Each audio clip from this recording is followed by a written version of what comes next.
Physics faculty. अपन बात करते हैं इलेक्ट्रिसिटी के बारे में। इलेक्ट्रिसिटी में अपन कहाँ तक पढ़ चुके हैं इसके बारे में अपन बात करें तो अपन पढ़ चुके हैं series combination, parallel combination of resistance. इसके बाद में बात करते हैं अपन heating effect of electric current. मतलब कई बार तुम लोगों ने देखा होगा कि जब फैन चलता है तो कुछ देर बाद में अगर फैन को टच किया जाए तो वहाँ पे वो गर्म लगता है। कई बार क्या होता है, जैसे अगर अपन कुछ डिवाइसेस के बारे में बात करें, जैसे इलेक्ट्रिक हीटर होता है, तो इलेक्ट्रिक हीटर भी इलेक्ट्रिसिटी को हीट एनर्जी में कन्वर्ट करने का काम करता है। आयरन होती है, आयरन भी क्या करती है कि इलेक्ट्रिक आयरन जो होती है वो क्या करती है, जब अपन उसको इलेक्ट्रिसिटी सप्लाई करते हैं तो वो गर्म हो जाती है। मतलब कुछ चीज़ें जो हैं, कुछ एप्लीकेशंस जो हैं, उनमें अगर अपन इलेक्ट्रिसिटी फ्लो करवाएं तो वो इलेक्ट्रिसिटी जो है वो उसको हीट एनर्जी में कन्वर्ट कर देते हैं। मतलब अगर ऐसा कहा जाए कि किसी भी कंडक्टर से, कई बार ऐसा देखा होगा कि वायर्स जो होते हैं वो भी गर्म हो जाते हैं। तो इलेक्ट्रिसिटी किसी भी कंडक्टर से जब फ्लो होती है तो कुछ टाइम के बाद में वो गर्म होना स्टार्ट हो जाते हैं। गर्म होना स्टार्ट हो जाते हैं तो अपन क्या कह सकते हैं कि इलेक्ट्रिकल एनर्जी किस में कन्वर्ट हो गई है, हीट एनर्जी में कन्वर्ट हो गई है। इसी फिनोमिना को बोला जाता है heating effect of electric current. देखो, हीट इफेक्ट या हीट जनरेट क्यों होती है? अपन को पता है कि इलेक्ट्रिसिटी जो है वो चार्जेस या इलेक्ट्रॉन्स के कारण फ्लो होती है। तो जब इलेक्ट्रॉन्स के कारण फ्लो होती है या इलेक्ट्रॉन्स जब कंडक्टर से फ्लो करते हैं तो वो आपस में कोलिजन करते हैं। उस कोलिजन्स की वजह से क्या प्रोड्यूस होती है, हीट प्रोड्यूस होती है। तो उससे जब वो चलते हैं या फ्लो करते हैं उस टाइम पे जो कोलिजन्स हुए उनकी वजह से जो हीट प्रोड्यूस हुई, तो चलने के कारण इलेक्ट्रिसिटी प्रोड्यूस हो रही थी। तो बेसिकली अपन क्या कह देते हैं कि इलेक्ट्रिसिटी जब फ्लो होती है तो हीट प्रोड्यूस हो जाती है।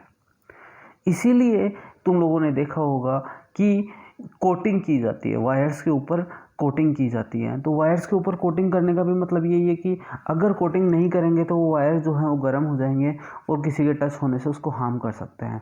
इसलिए अपन उसकी कोटिंग करते हैं। कई बार तुम लोगों ने देखा होगा ज़्यादा गर्म होने से शॉर्ट सर्किट वगैरह होने से हो जाता है। तो वो भी इसी तरीके से होता है, क्योंकि वो इंसुलेटिंग जो ऊपर का कवर जो है वो हट जाता है, जिसकी वजह से दो वायर टच में आ जाते हैं और वहाँ पर शॉर्ट सर्किट हो जाता है। तो इस तरह के फिनोमिना को बोलते हैं अपन heating effect of electric current. देखो इसके बारे में पढ़ते हैं। When current passes through a conductor, after some time the conductor becomes hot, गर्म हो जाता है। So we can say that in this condition electrical energy converted into heat energy. Electrical energy किस में कन्वर्ट होती है, हीट एनर्जी में convert होती है। And this phenomena is known as heating effect of electric current. तो और इस फिनोमिना को क्या बोला जाता है, heating effect of electric current बोला जाता है। ऐसा अपन बोल सकते हैं। आगे अपन देखें, we know that when current passes through a conductor electrical energy converted into heat energy and the value of heat energy will be equals to energy provided by the battery. क्यों? क्योंकि कभी भी देखो, मैंने तुम लोगों को पहले भी बोला है कि battery is a source of energy. Battery क्या करती है, एनर्जी प्रोवाइड करती है। और बैटरी जब एनर्जी प्रोवाइड करती है, वही एनर्जी किसके थ्रू जो है फ्लो करती है, चार्जेस के थ्रू होती हुई कंडक्टर से फ्लो करती है।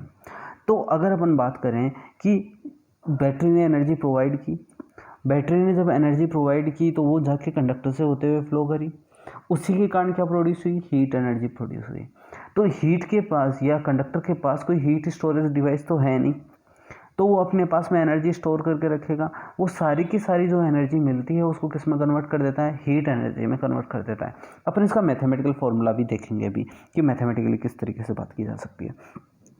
तो अपन क्या कह सकते हैं, हीट एनर्जी जो है वो किसके बराबर होगी, energy provided by the battery.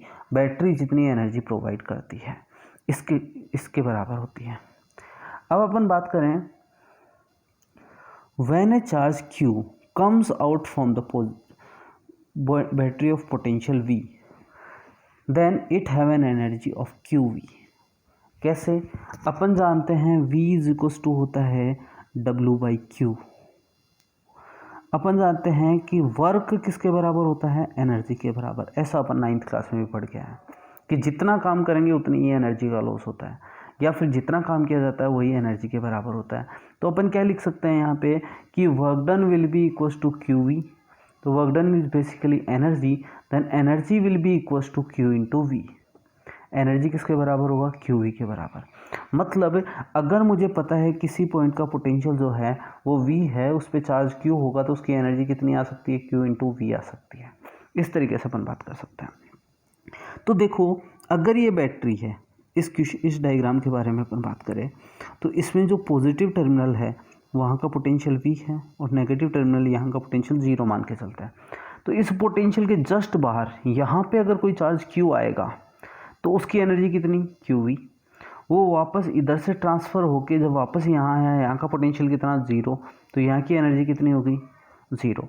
मतलब वो जब क्यू वी एनर्जी लेके निकला था वापस ज़ीरो एनर्जी उसके पास है, तो वो सारी की सारी एनर्जी अपनी लॉस करके आया है।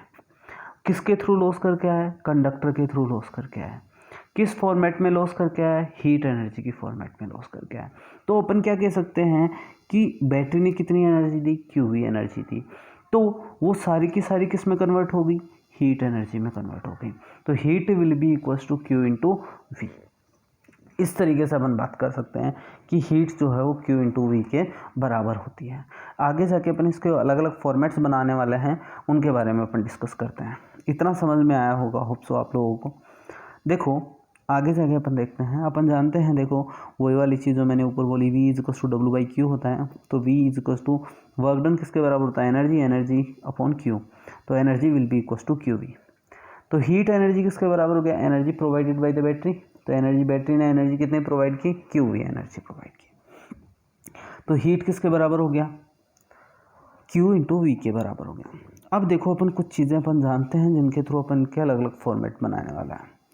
We know that I is equals to Q by T. I किसके बराबर होगा? क्यू बाई टी के बराबर।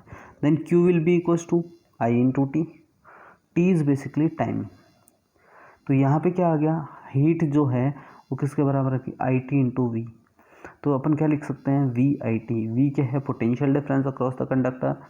आई क्या है? Current flow through the conductor. और टी क्या है? Potential difference. टी जो है time for which current flows through the conductor. तो ये जो है वो बेसिक फॉर्मूला मेरे पास है, H is equals to Q V. पहला बेसिक, उसको अपन किस में कन्वर्ट कर दिए? वी टी में। अपन क्या समझ सकते हैं? वी इज इक्वल्स टू क्या प्लेस कर सकते हैं? आई आर प्लेस कर सकते हैं। जैसे आई आर प्लेस करेंगे तो वो हो जाएगा आई स्क्वायर आर इंटू टी। इस तरीके से भी इसको लिखा जा सकता है। नेक्स्ट ये वाला फॉर्मूला हो गया। तो और एच इज इक्वल्स टू जो वी आई टी है, आई को वी अपॉन आर भी लिख सकते हैं इंटू टी। तो ये क्या हो जाएगा? V square upon R into ये वाला फॉर्मूला भी लग सकता है। अलग अलग फॉर्मूला आ जाए, कब कौन सा फॉर्मूला लगाना है उसके बारे में बात करते हैं। H is equals to Q into V. H is equals to V I into T. H is equals to I square R into T. H is equals to V square upon R into T. देखो basically heat के इतने सारे फॉर्मूले हैं। अगर मान लो basically देखो charge मुझे नहीं दिया हुआ रहता है तो ये फॉर्मूला तो रेयरली काम में आता है, लेकिन ये बेसिक फॉर्मूला है लेकिन ये रेयरली काम में आता है क्योंकि बेसिकली अपन पोटेंशियल डिफरेंस और करंट के बीच में ही काम लेते हैं। तो सबसे पहले टाइम, सारे फॉर्मूले में जो टाइम यूज़ होना है वो हमेशा सेकेंड में यूज़ होना है। ये चीज़ आप लोगों को पता होनी चाहिए। दूसरी चीज़, अगर मुझे कहीं भी पोटेंशियल और करंट दे रखा है तो मैं ये वाला फॉर्मूला काम ले लूँगा। करंट और रेजिस्टेंस दिया हुआ है तो ये वाला फॉर्मूला, पोटेंशियल और रेजिस्टेंस दिया हुआ तो ये वाला फॉर्मूला काम में लूँगा। बताने लायक बात यही थी कि हमेशा टाइम को किस में लेना है? सेकंड में लेना है। ठीक है, आगे चलते हैं अपन। प्रैक्टिकल एप्लीकेशंस, वही प्रैक्टिकल एप्लीकेशन, इलेक्ट्रिक आयरन जो अपन आयरन करने के लिए काम में लेते हैं, इलेक्ट्रिक ओवन, इलेक्ट्रिक हीटर। देखो इलेक्ट्रिक ओवन, एक माइक्रोवेव ओवन भी आता है। माइक्रोवेव ओवन और इलेक्ट्रिक ओवन अलग अलग होता है। इलेक्ट्रिक ओवन हीट देता है, माइक्रोवेव ओवन माइक्रोवेव जनरेट करता है। तो यहाँ पर इसका प्रैक्टिकल एप्लीकेशन जो है इलेक्ट्रिक ओवन है, ना कि माइक्रोवेव ओवन। इलेक्ट्रिक रोड जो पानी गर्म करने के लिए काम में आती है, गीज़र, इलेक्ट्रिक लैंप, ये सारी की सारी चीज़ें जो हैं वो यही काम में आती है। देखो ये सारी चीज़ तो अपन ने heating effect of electric current में पढ़ी। इसके बेसिस पे एक लॉ भी दिया गया था जिसको मैथमेटिकली अभी अपन ने ऊपर प्रूव किया या अपन ने हीट की वैल्यू निकाली, उसकी वैल्यू जूल्स एक साइंटिस्ट था उसने पहले ही दे दी थी, उसने एक लॉ बनाया था, उसको बाद में आगे जाके मैथमेटिकली प्रूव किया गया। तो देखो जूल्स लॉ ऑफ हीटिंग के बारे में बात करते हैं अपन। Joule's law of heating, according to this law heat produced by a conductor is directly proportional to square of current passes through it. पहली चीज लॉ है, एक्सपेरिमेंटल बेस्ड होगा, तो H is directly proportional to I square. H किसके directly proportional हो गया, I square के directly proportional. ठीक है, दूसरी चीज heat is directly proportional to resistance of the conductor, दूसरा। तीसरा heat is directly proportional to the time for which current passes through the conductor, H is directly proportional to T। तो यहाँ से इस इक्वेशन से, तीनों इक्वेशन से देखें तो H is directly proportional to I square R into T. जब इस प्रोपोर्शनलिटी को इक्वलिटी में चेंज करते हैं तो एक कांस्टेंट आता है जिसकी वैल्यू जो होती है वो 1 होती है, इसलिए H is equal to I square R into T लिखा जा सकता है। बेसिकली ये लॉ पहले दिया गया था, बाद में मैथमेटिकली प्रूव किया गया। इसको बोलते हैं जूल्स लॉ ऑफ हीटिंग। कई बार पूछा जाता है डायरेक्टली कि explain the joules law of heating, तो इसके बारे में अपन बात कर सकते हैं। देखो अपन कुछ एग्जांपल्स के थ्रू इसके बारे में बात करेंगे। तो example number 1, if current flows through the conductor for 10 minutes, तो टाइम कितना दे दिया गया 10 मिनट्स, लेकिन मुझे किस में चाहिए सेकंड में, तो मैं लिखूंगा इसको 600 seconds. Find out the heat produced by the conductor. देखो मुझे टाइम दे दिया गया, मुझे क्या दिया गया V 10 वोल्ट, R दिया गया 10 ओम। देखो मुझे फॉर्मूले बेसिस पे बात करनी है, तो फॉर्मूला मेरे पास अलग अलग फॉर्मूलाज हैं, लेकिन मुझे वो फॉर्मूला काम में लेना है जिसको V R और T हो। तो ऐसा फॉर्मूला मेरे पास कौन सा है, V square upon R into T वाला फॉर्मूला जो है वो मैं यहाँ पे काम में ले सकता हूँ। तो V दिया हुआ है, जैसे यहाँ पे ये हीट का फॉर्मूला लगाया गया, V दिया हुआ है 10, तो 10 का स्क्वायर आ गया, डिवाइडेड बाई R 10 दिया हुआ है, T जो है 600 दिया हुआ है। इस तरीके से अपन इस चीज़ को काम में ले रहे हैं, इसको सॉल्व करेंगे तो अपने पास में आ जाएगा। अब देखो वो क्या बोल रहा है, 6000 जूल आ गया। अब मीटर रीडिंग के बारे में बात की गई है, मीटर रीडिंग जो है उसके बारे में बाद में बात करेंगे अपन। मीटर रीडिंग जो है 9th क्लास में बेसिकली बताई जा चुकी है। 1 unit of meter reading will be equal to 1 kWh। kWh का मतलब किलोवाट आवर, मतलब 1000 what into 3600 seconds.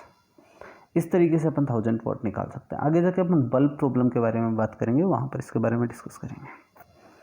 Next question, if current flows for 2 hours find out. Time कितना दे दिए क्या 2 आवर्स, लेकिन मुझे सेकेंड्स में चाहिए, तो 1 आवर में कितने होते हैं 3600 होते हैं, तो मैंने लिख लिया 2 into 3600 seconds. Heat produced by 3 ओम। देखो यहाँ पे 2 रेजिस्टेंस दिए गए हैं, एक 3 ओम का दिया गया है और एक 2 ओम का दिया गया है। तो बेसिकली मुझे 3 ओम से पूछा है और एक बार 2 ओम से पूछा है, तो मुझे अलग अलग निकालना है। अलग अलग निकालना है तो मतलब रेजिस्टेंस तो आना ही चाहिए उस फॉर्मूले में। तो सबसे पहले अगर मुझे बात करें तो रेजिस्टेंस वाला फॉर्मूला कौन सा है, एक तो V square upon R into T, एक है I square R into T. 2 फॉर्मूले हैं। यहाँ पर V क्या होता है, potential difference across the resistor, यहाँ पर होता है current passes through the resistance. 2 चीज़ें मेरे पास हैं। तो देखो यहाँ पर सीरीज़ कॉम्बिनेशन है, सीरीज़ कॉम्बिनेशन में क्या सेम होता है, करंट सेम होता है, मतलब दोनों रेजिस्टेंस से जाने वाली करंट क्या होगी सेम। पोटेंशियल क्या होगा अलग अलग, मतलब मुझे दोनों के क्रॉस पोटेंशियल अलग अलग लिखना होगा। तो इस फॉर्मूले को ना यूज़ करते हुए अपन कौन से फॉर्मूले को यूज़ करते हैं, I square R into T वाले फॉर्मूले को अपन यूज़ करते हैं। ठीक है, तो सबसे पहले अपन निकाल लें इसके थ्रू। देखो सीरीज़ कॉम्बिनेशन है तो R इक्विवेलेंट कितना निकला 5, दोनों को ऐड कर दें। V कितना आया 10 वोल्ट, तो यहाँ पे कितना आ गया I is equal to V upon R से 2 एम्पियर, मतलब इससे जाने वाली करंट भी 2 एम्पियर, इससे जाने वाली करंट भी 2 एम्पियर। इस तरीके से अपन निकाल सकते हैं। ठीक है, नेक्स्ट अगर अपन देखें, अपने पास में टाइम आ गया, अपने पास में करंट आ गई, अपने पास में रेजिस्टेंस है। तो यहाँ पर अपन सॉल्व कर सकते हैं। पहला I square R into T, current I square 4 3 into 7200 आ जाएगा। दूसरे वाले से भी वही वाली चीज़ आ जाएगी। अब तुम्हारे लिए एक टास्क है, तुम लोगों के लिए एक टास्क है, वो क्या है? वो ये है कि तुम लोगों को इसको V वाले फॉर्मूले से यूज़ निकालना है। सबसे पहले दोनों के क्रॉस पोटेंशियल डिफरेंस निकालो और उसके बाद में इसका सॉल्यूशन करना है तुम लोगों को। अगर तुम ऐसा करते हो तो भी तुम लोगों के आंसर सेम आएंगे। अगर नहीं आते हैं तो कमेंट में मुझे लिख के बता सकते हो कि क्या चीज़ें दिक्कत आई है। आंसर्स ऐसे ही आने चाहिए तुम्हारे, ठीक है। देखो आगे एक और क्वेश्चन दिया गया है।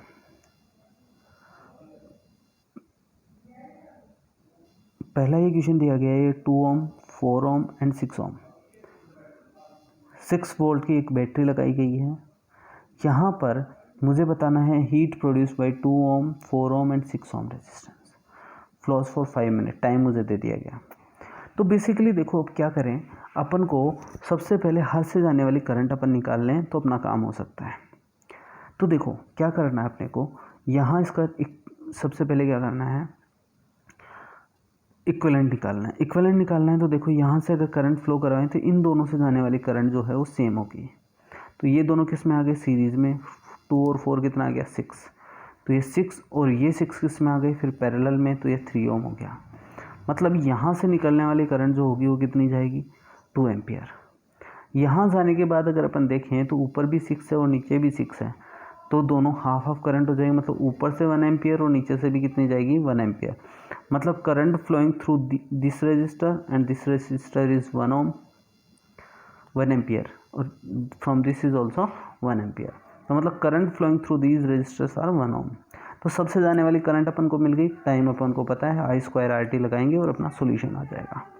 ठीक है, इस तरीके से अपन इस सॉल्यूशन को, इस क्वेश्चन को भी सोल्व कर सकते हैं। सॉल्यूशन आप लोगों को दिया हुआ है, आप लोग इस सॉल्यूशन को देख सकते हैं यहाँ से ना। अगर नहीं आता है तो इस सॉल्यूशन को देख के आप लोग सोल्व कर सकते हैं। दोनों मेथड से इसको सोल्व किया गया है। ठीक है, आज के लेक्चर में अपन इतना ही पढ़ते हैं। लास्ट टॉपिक आप लोगों का बचा हुआ पावर, उसके लिए अपन अगला लेक्चर पढ़ेंगे। उसके बाद में कुछ क्वेश्चंस के बारे में बात करेंगे, स्पेसिफिक टाइप ऑफ क्वेश्चंस के बारे में। ठीक है, थैंक यू।